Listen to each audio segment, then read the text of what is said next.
Good morning. आज कितना अच्छा मौसम है, मॉर्निंग वॉक का मजा आएगा। अरे वो तो ठीक है, लेकिन तू ऐसी ट्रेंडी ड्रेस में क्यों आई है? भूल गई डेंगू सीजन चल रहा है, स्किन को मैक्सिमली कवर्ड रखना जरूरी है। ओह, जल्दी जल्दी में मेरे दिमाग से ही निकल गया। सितंबर से नवंबर तो डेंगू सीजन होता है, अब क्या करूं? कोई बात नहीं, wait a second.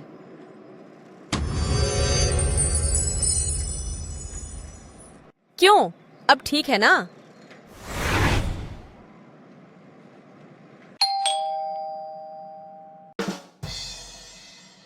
Doctor madam, बच्चे का डेंगू टेस्ट पॉजिटिव आया है, लेकिन इसके प्लेटलेट तो ठीक हैं।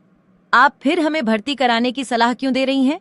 देखिए, प्लेटलेट की समस्या बिगड़े हुए डेंगू में दिखने वाली कई समस्याओं में से एक होती है।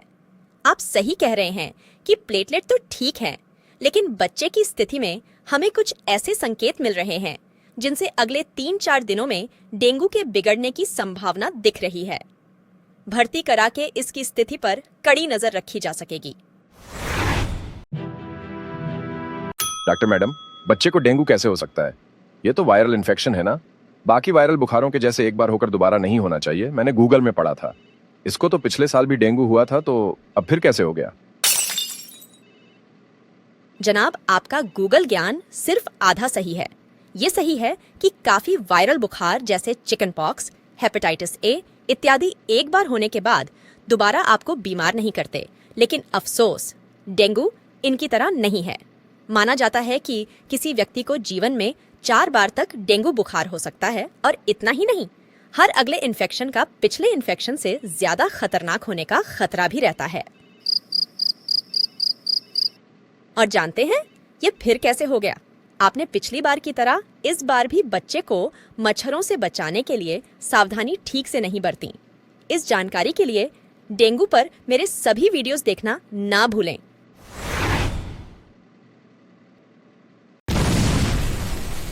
अरे मैडम, आपने तो कहा था कि आपने बच्चे का ऑलरेडी डेंगू के हिसाब से इलाज करना शुरू कर दिया है, तो इतने सारे टेस्ट क्यों करने के लिए कह रही हैं? जी हाँ, लक्षणों से डेंगू का गहरा शक लग रहा है, इसीलिए दवा शुरू कर दी है, क्योंकि उसमें देरी नहीं की जा सकती। लेकिन इलाज कुछ विशेष तरीकों से होता है, अंदाजे से नहीं, क्योंकि इस समय डेंगू के साथ साथ और भी ऐसे कई इन्फेक्शंस फैल रहे हैं जिनके लक्षण भी बुखार, बदन दर्द और उल्टी हो सकते हैं, तो उनको भी चेक करना जरूरी नहीं है क्या? डॉक्टर साहब, बच्चे को डेंगू में आपने जैसे कहा था हम खूब लिक्विड्स पिला रहे हैं, लेकिन इसको अब उल्टी की समस्या बन गई है। डेंगू में जी मचलाना और उल्टी आम बात है, लेकिन आप लिक्विड्स में क्या क्या दे रहे हैं? बस कोल्ड ड्रिंक, फ्रूट जूस, यही सब। ओहो, ये सब तो हाई शुगर कंटेंट वाली आइटम्स हैं। बीमारी में इनका पचना भी मुश्किल होता है, और ये उल्टी की समस्या का कारण भी हो सकती है। आप लिक्विड्स में छाछ, नारियल पानी और पतला नींबू पानी देकर देखिए, उल्टी में आराम मिलना चाहिए।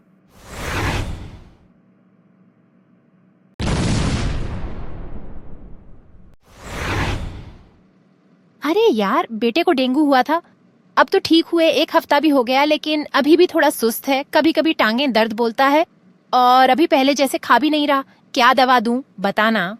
अरे, दवा की जरूरत नहीं है।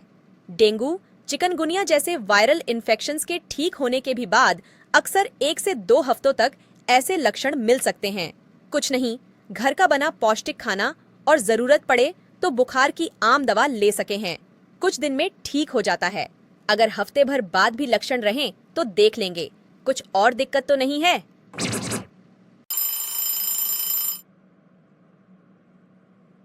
क्या आपको पता है कि कौन से महीनों में कौन सी बीमारियां बच्चों में सबसे ज्यादा देखी जाती हैं?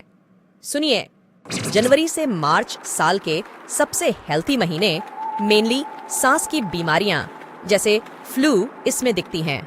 अप्रैल से जून बढ़ती गर्मी, चिलचिलाती धूप, ज्यादातर खाने पीने से संबंधित पेट खराब करने वाली बीमारियां, लू लगने और फोड़े फुंसियों के फैलने से कहीं भी पस पड़ने का खतरा, सांस के एलर्जी वाली खांसी।